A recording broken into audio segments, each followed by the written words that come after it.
So occult சிம்பிளிசம் என்று சொல்லுவாங்க இல்லைங்களா, அமானுஷ்ய குறியீடுகள்.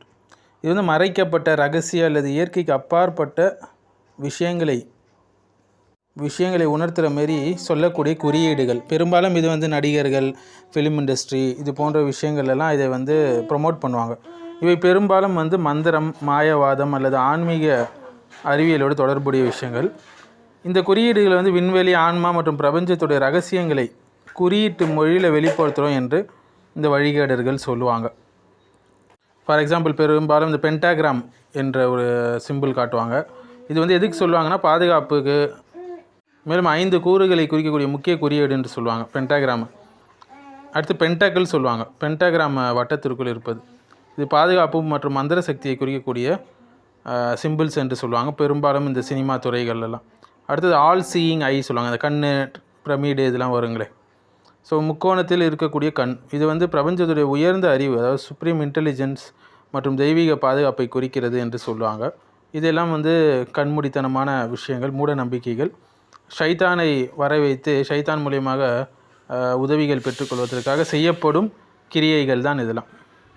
அடுத்தது அங்க் என்று சொல்லுவாங்க, ANKH. இது பண்டைய காலத்து எகிப்தியுடைய சின்னம். இது வந்து நிரந்தர வாழ்க்கை மற்றும் ஆன்மீக சக்தியை குறிக்கக்கூடிய சின்னம் இது. அடுத்தது வந்து அவுரோபோரோஸ் என்று சொல்லுவாங்க, தனது வாளை தானே கடித்து கொண்டிருக்கும் ஒரு பாம்பு. நிறைய இடங்கள் இது பார்க்கலாம்ல. இது நித்தியமான சுழற்சி மற்றும் இறப்பு மற்றும் மறுபிறப்பை குறிக்கக்கூடிய ஒரு சிம்பிள். அடுத்தது சிஜில்ஸ் என்று சொல்லக்கூடிய இந்த சிம்பிளிசம் பார்த்திங்கன்னா, குறிப்பிட்ட நோக்கங்களுக்காக மந்திரவாதிகளால், சூனியக்காரர்களால் உருவாக்கப்பட்ட ஒரு சில குறியீடுகள் ஷைத்தானை வர வைக்கும். ஸோ இந்த குறியீடுகள் பெரும்பாலும் சாதாரண கண்களுக்கு தெரியாது, ரகசியமான மற்றும் மனதிற்கு அப்பாற்பட்ட விஷயங்களை உணர்த்த பயன்படுது. ஸோ இந்த அக்கல்ட் சிம்பிளிசம் வந்து மறைமுகமான சடங்குகள், சின்னங்கள், எண்கள், நம்பர்ஸு, கை சைகைகள், காட்சி வடிவங்கள், இது எல்லாமே வந்து ஷைத்தானை அழைக்கிறதுக்கு, பொய்யான தெய்வங்களை மகிமைப்படுத்துவதற்கு, ஷிர்கை மெதுவாக இயல்பாக்குவதற்கு பயன்படுத்தக்கூடிய சின்னங்கள். இதெல்லாம் பெரும்பாலும் இது வந்து ஃபில்ம் இண்டஸ்ட்ரி மூலியமாக, பெரிய பெரிய எலைட்ஸ் மூலியமாக பரப்பப்படுகிறது. அல் குரானில் அல்லாஹ் சொல்கிறான் 112வது ஆயத் 6வது அத்தியாயத்தில், இவ்வாறு ஒவ்வொரு நபிக்குமான எதிரியை நாங்கள் ஏற்படுத்தியிருக்கோம். மனித ஷயாத்தீன்களும் ஜின் ஷயாத்தீன்களும் ஒருவருக்கொருவர் அலங்கரிக்கப்பட்ட வார்த்தைகளை மாயையாக அவங்க உணர்றாங்க என்று சொல்லக்கூடிய ஒரு ஆயத் இதற்கு ஒரு மறுப்பாக இருக்கிறது. நவீன உலகம் என்ன சொல்லும், இது கலை தானே, இது என்ன வடிவமைப்பு தானே, தற்செயல் தானே என்று சொல்லும். இல்லவே இல்லைங்க. சின்னங்கள் மனித நம்பிக்கையை மறைமுகமாக உருவாக்கும், கொஞ்சம் கொஞ்சமாக. ஒரு மற்றவங்களுடைய நம்பிக்கையை, தாட் ப்ராசஸை ஷேப் பண்ணக்கூடிய விஷயங்கள் இந்த சிம்பிள்ஸில் இருக்குது. ஸோ ரகசிய திட்டங்கள், சின்னங்கள் எதுவாக வேணால் இருக்கலாம். இது சம்மந்தமாக அல் குரானில் அல்லாஹ் சொல்கிறான் 50வது ஆயத்து 27வது வசனம், அவர்கள் மறைமுகமாக திட்டமிடுறாங்க, நாமளும் மறைமுகமாக திட்டமிடுறோம், அவர்கள் உணராத போது என்று சொல்கிறான். வெளிப்படையாக வழிபடுவதில் மறைமுகமான ஒரு அதிகார வழிபாடு என்று சொல்லலாம். ஸோ குர்ஆன் வெளிப்படுத்தக்கூடிய முக்கிய கருத்துக்கள் என்னன்னு பார்த்தீங்கன்னா, இந்த செர்பண்ட், பாம்பு சின்னம் பார்த்துருக்கலாம் இல்லைங்களா. பண்டைய காலங்களில் மறைவான அறிவு, கிளர்ச்சி, மரணம் இல்லாமல் வாழ்வது இதற்கெல்லாம் பயன்படுத்துவாங்க. இது நவீன காலத்தில் வந்து மருத்துவ சின்னங்களுக்கு பயன்படுத்துவாங்க, திரைப்பட இசை காட்சிகளுக்கு, எலைட் நாலேஜ் சின்னங்களுக்கெல்லாம் இதை யூஸ் பண்ணுவாங்க. அது ஏற்கனவே நம்ம பார்த்த மாரி ஆல் சீயிங் ஐ என்றெல்லாம் சொல்லுவாங்க இல்லைங்களா. அனைத்தையும் பார்க்கக்கூடியவன் அல்லாஹ் ஒருவன் மட்டும்தான். ஸோ அல்லாஹ்வுடைய சிஃபாத்தை எடுத்துக்கொண்டு இது போன்ற ஷைத்தானியத் விஷயங்களுக்கு கொடுப்பது ஷிர்காக இருக்கிறது. அல்லாஹ்வுடைய பண்போடு போட்டி போடுகிறார்கள் இந்த ஷைத்தான்கள், ஒருபோதும் அவங்க வெற்றி பெற முடியாது. அடுத்து நியூமராலஜி, எண் வழிபாடு இல்லைங்களா. இஸ்லாம் வந்து எண்களுக்கு தெய்வீக சக்தி அளிப்பதை வந்து நிராகரிக்குது, அவர்கள் ஊகத்தையே பின்பற்றுகிறார்கள் என்று அல்லாஹ் சொல்கிறான் அல் குரானில். ஸோ எண்கள் ஷிர்காக மாற்றப்படுது இல்லைங்களா. அதிர்ஷ்ட எண்கள் சொல்கிறாங்க, விதியை மாற்றக்கூடிய சக்தி இந்த எண்களுக்கு இருக்குன்னு சொல்கிறாங்க. ஸோ ஷைத்தான் வந்து மனிதர்களுடைய உள்ளத்தில் எப்போவுமே வஸ்வாஸ் போட்டு கொண்டே இருப்பான் இல்லைங்களா. அல் குரானில் நம்ம பார்க்கலாம் 114வது அத்தியாயம் 5வது வசனத்தில். ஷைத்தானுடைய முறை என்னென்னா, வெளிப்படையான குஃபர் செய்வது கிடையாது, மறக மெதுவாக பழக்கமாக்குவான், பாவங்களை நார்மலைஸ் ஆக்குவான், மதத்தை வந்து கிண்டல் செய்யக்கூடிய விஷயங்களை அவன் வெளிப்படுத்துவான் மக்களிடம். ஸோ இது போன்ற விஷயங்களிலிருந்து பாதுகாப்பு பெறுவதற்கு நபிஸ்லாஸ்லம் காலை மாலை அதுக்கார்கள் சொல்லிக் கொடுத்துருக்காங்க, ஆயத்தில் குர்சி சொல்லிக் கொடுத்துருக்காங்க, முஅவ்விதாத்துகள் சொல்லிக் கொடுத்துருக்காங்க. ஷிர்குடைய சின்னங்களை நாம் அகற்ற வேண்டும் எவ்வளோ முடியுமோ நம்மளால். சூரத்துல் பக்ரா எந்த வீட்டில் ஓதப்படுதோ அங்கே ஷைத்தான் ஓடி விடுவான் என்று நமக்கு அழகான ஹதீஸ் நபிஸ்லாஸ்லம் அவங்க சொல்லியிருக்கிறாங்க சஹீஹ் முஸ்லிமில். சின்னங்களுக்கு சக்தி கொடுப்பது இஸ்லாத்தில் இல்லை. நம்பிக்கையாளர்கள் அல்லாஹ்வின் மீதே நம்பிக்கை வைக்கட்டும் என்று அல்லாஹ் சுப்ஹானஹு வ தஆலா சொல்கிறான். ஸோ இந்த அக்கல்ட் சிம்பிளிசம் உடைய கருத்து என்னென்னா, மறைமுகமான அறிவு சில பேருக்கு இருக்குது என்று சொல்லுவாங்க. ஆனால் இந்த வஹி அல் குர்ஆன் இதற்கு மறுப்பு கொடுக்கிறது. வஹி என்பது பொதுவான ஒரு விஷயம், மக்களுக்கும் புரியுது, குறிப்பிட்ட எலைட்ஸுக்கு மட்டும் இல்லை.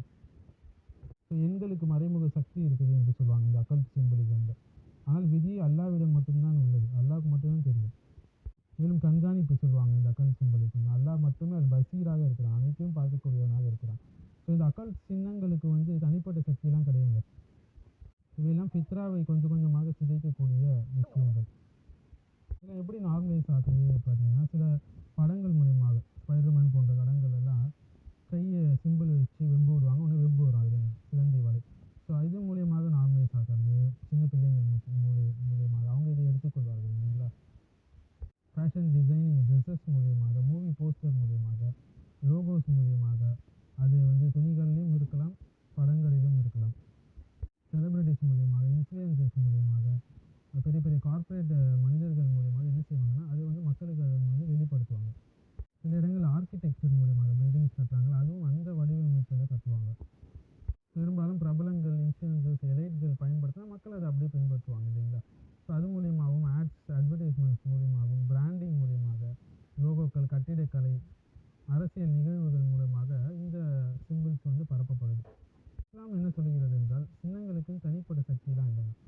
ஆபத்து என்பது சிற்பை இயல்பாக்குவது தான், தௌஹீதை பலப்படுத்துவதில் தான் ஆபத்து என்பது வருகிறது. ஸோ திக்ர், குர்ஆன், சுன்னா, அல்லாஹ்வின் மீது முழுமையாக தவக்குல் வைப்பது நம்மளை பாதுகாக்கும் இது போன்ற விஷயங்கள்.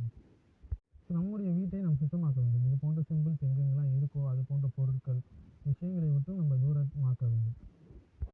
இந்த அக்கல்ட் என்பது வந்து லாட்டினில் அக்கல்டஸ் என்று சொல்லுவாங்க, ஹிட் அண்ட் சீக்ரெட் என்று சொல்லுவாங்க. ஸோ இந்த ட்ரீ ஆஃப் லைஃப், ஹம்சா ஹேண்டு, லீவேத்தியன் கிராஸ் எல்லாம் சொல்லுவாங்க, லூசிஃபரோடைய சிஜில் என்றெல்லாம் சொல்லுவாங்க, ட்ரிபிள் மூன், இது எல்லாமே வந்து ஃபேமஸான அக்கல்ட் சிம்பிள்ஸ். இதுதான் வந்து அதிகமாக பரப்பப்படுது ஊடகங்கள் மூலியமாக.